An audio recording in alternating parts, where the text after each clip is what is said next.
My people are a military people, male and female. My revenue is the proceeds of the sale of prisoners of war. All my nation, all are soldiers, and the slave trade feeds them.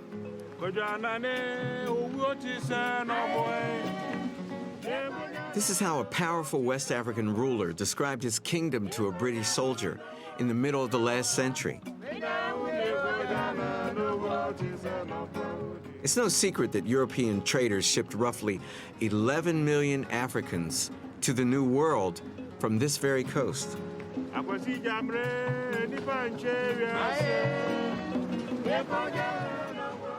My own great-great-grandmother was one of those Africans. In so many ways, the slave trade has shaped what America is and who I am. There are two things that have always haunted me: the brutality of the European traders and the stories I've heard about Africans selling other Africans into slavery.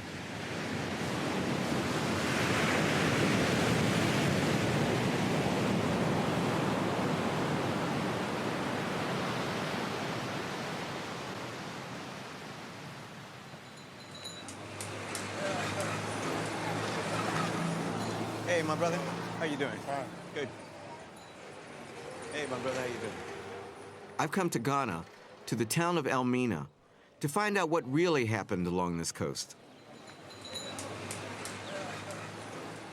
This was the first European slave trading post in all of sub-Saharan Africa. It feels very Mediterranean here. You can certainly feel the influence of the Portuguese and the Spanish. 500 years ago, the Portuguese came here searching for gold, but they found a far more valuable commodity: human beings. They also found powerful kingdoms whose rulers were happy to trade. Elmina was already a thriving market town, but it grew dramatically with the slave trade.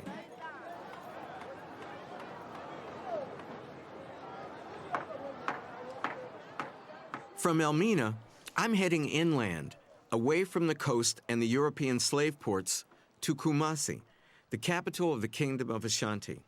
From there, I'll travel east on the trail of the notorious kings of Dahomey. Then I'll make my way back to the coast to Ouidah, to the most infamous slave port of them all. Ouidah saw the last slave ship leave West Africa, hardly more than a century ago. I'm typical of African Americans of my generation. I'm obsessed with tracing my roots. For 200 years, many of my people had fantasies about coming back to Africa to live. Some actually did. But not everybody stayed. The Ghanaians tell the funniest stories about the relationship between Africans and African Americans. In 1957, Kwame Nkrumah became the first president of Ghana. He had been educated in the United States. He loved black Americans. He invited all black Americans to come back to Ghana, think of Ghana as their home. All these black Americans arrived in Accra about 1960. When they got here, they came to this beach. And right out there at that reef, they gather at midnight, and they would say these magic ritualistic words from the Ashanti rituals. And then they would take their passports and fling them as far out beyond that barrier as they could. Smack their hands, say they had gotten rid of American racism and they were home on the mother continent. 6 weeks later, the Ghanaians that lived just around this beach noticed under this full moon all these shadows out on the beach. And so they didn't know what was going on. They thought maybe they were being invaded by another country. So they got their torches and they came down to the beach. And they looked around, and what they found was those same black Americans out beyond that barrier searching for those passports.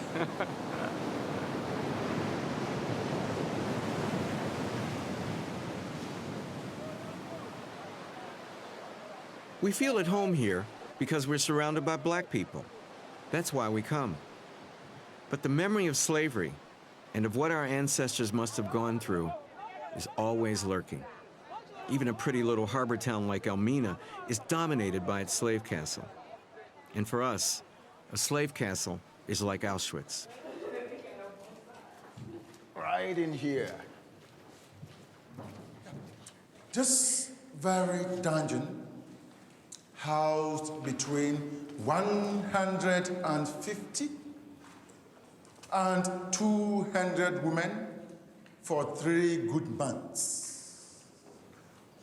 This is where they slept, yes, but the place was much overcrowded, so there wasn't enough space for one even to lie down.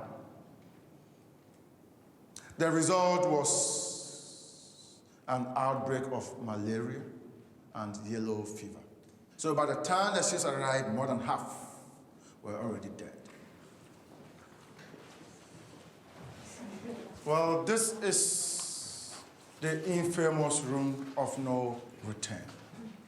That is also the door of no return. When the slaves got here, they never knew where they were going. Neither did they know what was going to happen to them. All they knew was to get out of this room onto the boats. Some actually committed suicide because that was the only way they thought they could get their freedom.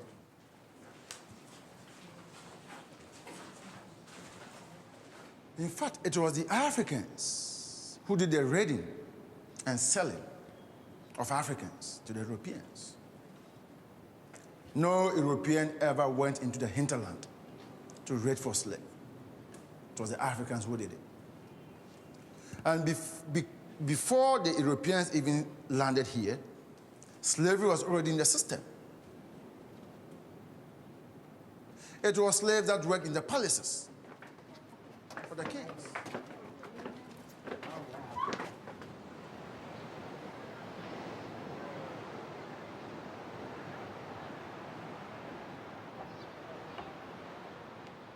I thought it was more, even at that time, than just money. It had to be just something else that drove them to just kill these people. Yeah, why brutalize them like that? Why brutalize? But then again, I guess that's justification on rationalization. If you brutalize it, then you have to say to yourself, there's no way we as a Christian people could brutalize other humans, so they can't be humans. But did it surprise you when you found out that Africans were involved as well as middlemen? I knew that Africans were involved. I didn't know the extent to what they were involved. And I also didn't know that once they found out what was going on here, and I know that they had to know what was going on here, that they stayed a willing participant in it. That's the crazy part of it. I think I was surprised and hurt and angry and everything because, these were people that, I sort of had a fantasy about them and as our ancestors, and your ancestors don't sell you. So that fantasy was sort of blown away. And I had a whole range of emotions. This isn't my first visit to a slave castle, but it is the first time I've heard a tour guide be so explicit about the role of the Africans. Most of us come here to beat up on the Europeans, and God knows they deserve it. I'm actually surprised at how honest he was.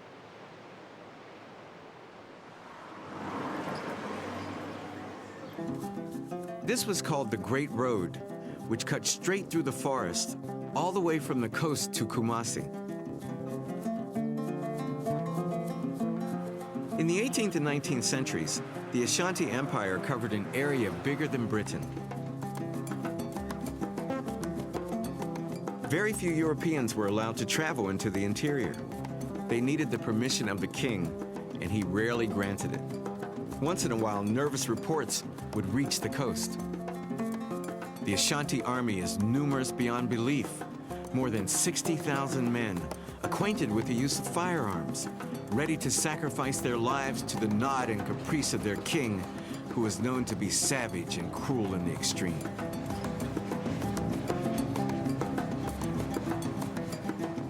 Driving through Kumasi's lush suburbs, it's difficult to imagine all those ferocious warriors. But the Ashanti royal family still has a lot of power, even if they don't have an army to command.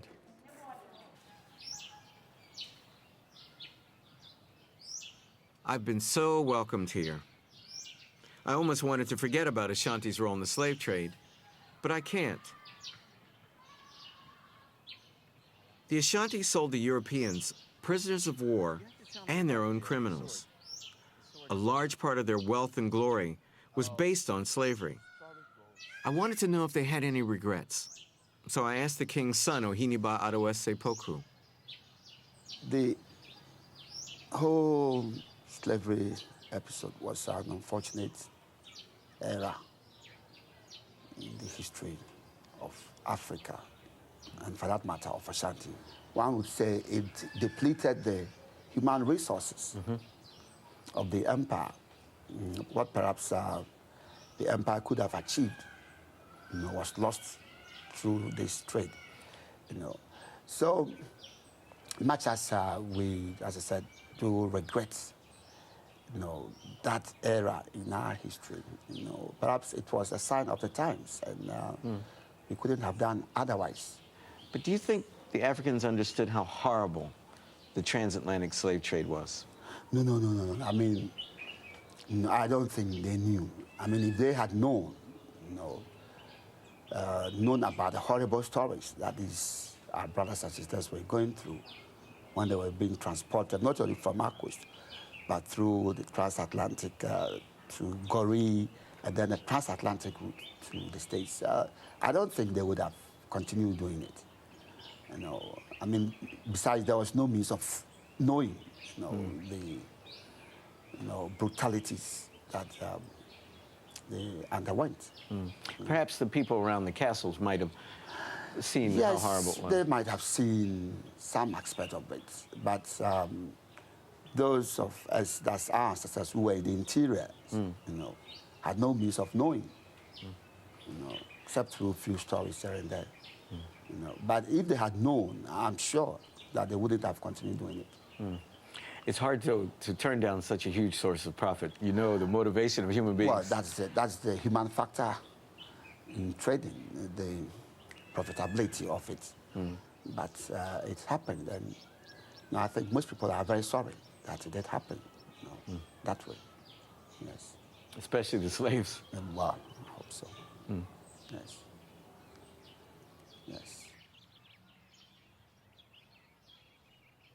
It's not surprising that he should want to explain away this nightmare in our history. The truth is, like everyone else in this business, the Ashanti were motivated by profit.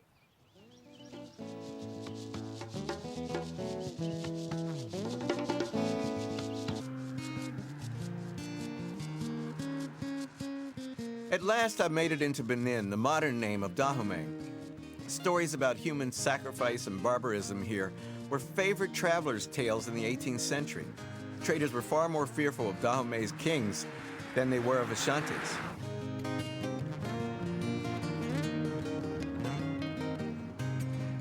The kingdom expanded rapidly in the 1700s, conquering all who stood in its way.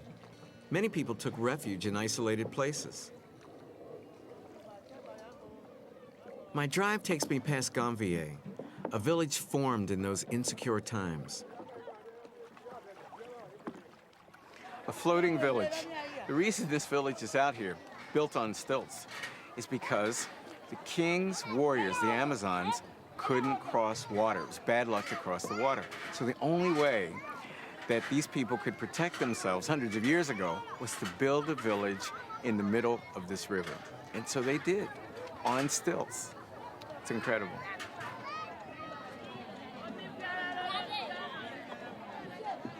Ça va?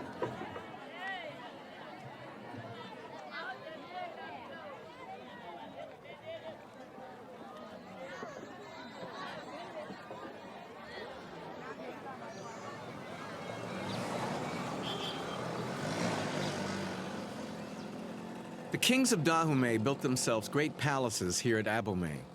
At the end of the last century, the royal court covered 100 acres, and 10,000 people lived inside its walls. Today, the palaces are being restored by Joseph Adande. The kings of Dahomey traded a lot of slaves. Abomey has traded, from the figures we know now, not far from 1 million people. Just from Abomey alone. Just from Abomey alone. And you have more from the neighboring kingdoms, Savi Kingdom, for instance, Port Novo Kingdom, etc., etc. All the way down to Lagos in Nigeria. Yes, all the way to Lagos in Nigeria. And the cannons you can see here are the sign of the slave trade, because they would buy a cannon against 25 gentlemen. Do the citizens of Benin today, through the schools or publicly, talk about this history of the slave trade when the people of Dahomey sold other black people to the white man and then shipped them to the New World? We do not talk much about slave trade, slavery, because for most of Beninese people, 300 years back is a lot. Those who have been to school know about slave trade, know about what happened to their brothers sold to the New World. And a few months back, we had the bicentenary of the death of King Agonglo. And Agonglo was said to be one of the kings who tried to stop slave trade. But of course, he did not succeed. But he must have known how bad it was. Yes, he knew. They knew how bad it was. That was why they didn't trade their own people. They would trade people from the wars and battles they did all around the country. Almost 20% of all the slaves that came to the New World came from the Bight of Benin, from this very region. And the slave trade here was run by the kings of Dahomey, run far longer than any other aspect of the slave trade, all the way to 1885. So they knew what they were doing. So for me to go to the court of the king of Dahomey, as nice as the people are here and as much as I enjoyed it, was, for the descendant of one of those slaves, an unsettling experience.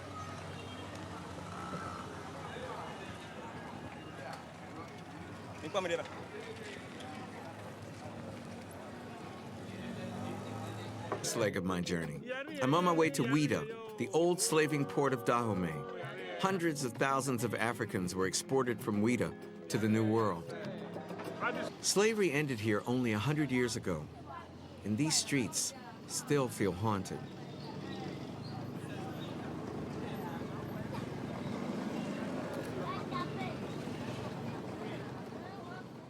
For 300 years, the Europeans were in brutal partnership with the kings of Dahomey. But Ouida is also a great religious center. It's like the Vatican of Vodun. It's fascinating to me because Vodun is the only African religion that took root in the New World. It still thrives on both sides of the Atlantic. On the trail of its most infamous slave trader, Don Francisco de Souza. De Souza was a Brazilian appointed by the king of Dahomey to run his slave business in the early 19th century. He was given the title Viceroy of Ouida. As the only non-African on the African side of the trade, Don Francisco has fascinated both novelists and historians. In a world that was turning against slavery, he was an anachronism, but a very rich anachronism. It's like a football field. Martin is a direct descendant of Don Francisco. The family owns a whole section of Ouida, and only his descendants live here. So this is all the family compound through here? Yeah, this is all the family compound here. And how many people live here? Ooh, about 3,000 of people. 3,000? Yeah, about 2,000 of people. 2,000? Two. Gee, that's a big family. Yeah. It's a big house. How do you have breakfast?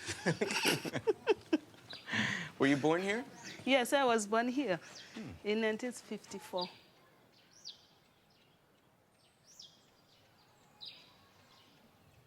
Don Francisco fathered 99 sons, and no one knows how many daughters. They were the aristocracy of Ouida, and they still are.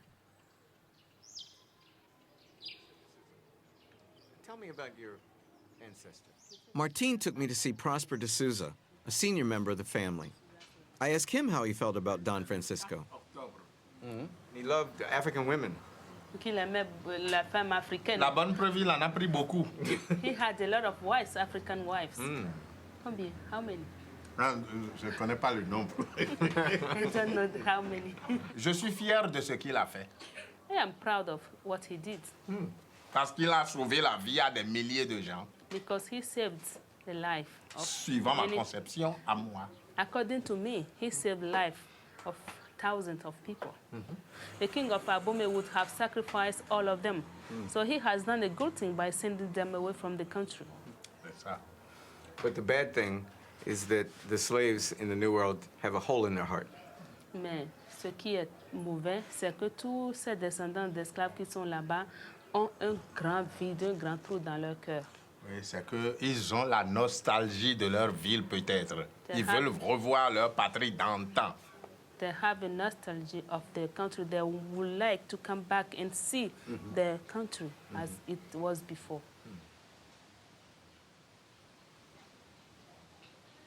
I doubt that Don Francisco was motivated by saving people from sacrifice, but it's obviously a comforting family legend. Don Francisco's bedroom has been kept as a shrine. You mean he lived here? Yeah, he lived here. He was even buried in his bedroom. In his bedroom. Yeah. I don't know if I'd like that. I mean, this is it? Yeah, this is the grave. When he died, they buried him here? Yes, they buried him here. So he was the king of slavery. Yeah, he was. I cannot say the king of the slavery, but the king of, Ouida. The king of Ouida. Yeah. But he was very important in the slave trade. I am not proud of him because, the slave trade was terrible. And that sent out from Africa a lot of descendants, So it's evil business. I don't like it at all. I wish I was descendants from slaves. That will make me feel better. Yeah. And I always feel guilty when I meet, African Americans. And, because my position is delicate, I am part of the history, and at the same time, I will be telling the story, the history. It makes me all the time feel bad. Yeah. And many African Americans would rather have been Yes. kept here rather than taken. And sometimes I don't tell everybody that I'm descendant of, D'Souza. I'll tell them that I am Guvidi, not D'Souza. Do they get angry? Do they get angry? Yeah, some of them. Yeah. And how, if you were at my place, how would you feel, when you tell the story to somebody who will start crying? And I know from, inside of me that I'm part of the history. It's very sad. But it's not your fault. It's not my fault, but that's how it is.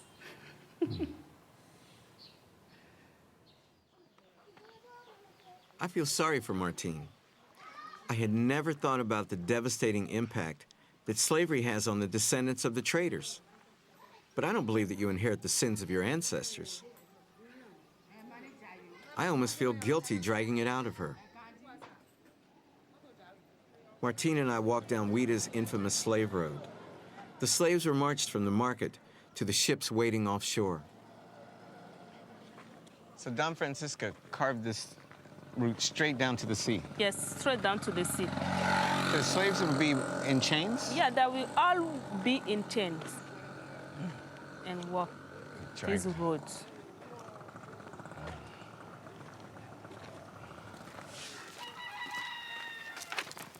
This place is Zomayi. There was a dark room here, and those who will not go the same day will be kept here for many months while waiting for the boat. Oh, I see. And they'll feed them once a day, only when it's dark, because they will not see light to recognize where they are staying. It's just to keep them from running away and to make them get used to the life in the boat. So they would go to the bathroom here, they eat here. Yeah, everything here. There were no more human beings. They were treated like animals. Worse. Worse than animals. Yeah.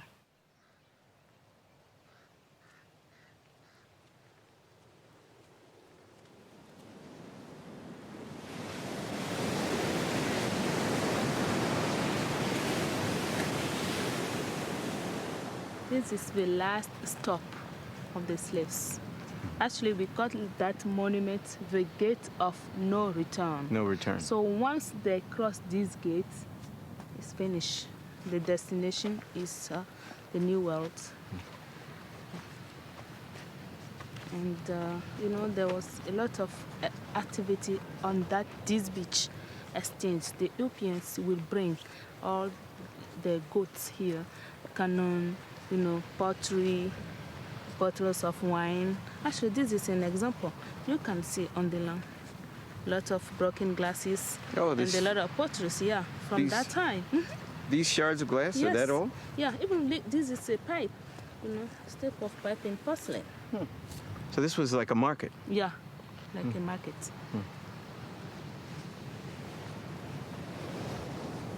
Pipes and wine for people. Yeah.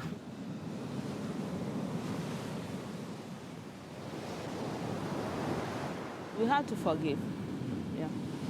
hard. It's sad. It's hard. Very hard to forgive, but we'll try. It's going to take me a while. It will take a while. Maybe 10 generations. Maybe. Yeah, maybe. It's terrible. I've often thought that Africa has suffered so much in part because of its own curse of selling its own people away. Yeah. You can't do that and it not have an effect. No, you can't. It's terrible. Terrible. And very, very bad for our continent. Yeah, very bad.